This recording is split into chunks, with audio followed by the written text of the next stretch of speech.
حضرت علی نے فرمایا، لوگوں کے اخلاق کے مطابق ان سے میل جول رکھو اور اعمال میں ان سے علیحدہ رہو۔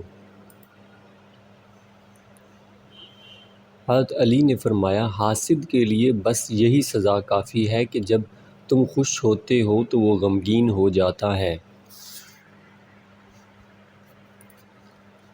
حضرت علی نے فرماتے ہیں، اگر نماز پڑھنے والے کو علم ہو جائے کہ کیسے رحمتوں نے اسے گھیر رکھا ہے تو وہ کبھی سجدے سے سر نہ اٹھائے۔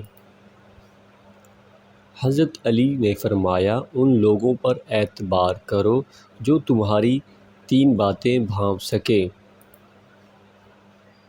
زندگی میں بہترین رشتہ وہ ہی ہے جہاں ناراضگی کے بعد معمولی سی مسکراہٹ اور معذرت سے زندگی پہلے جیسی ہو جائے۔ حضرت علی نے فرمایا، جب کسی کو کسی سے رشتہ ختم کرنا ہو تو سب سے پہلے وہ اپنی زبان کی مٹھاس ختم کرتا ہے۔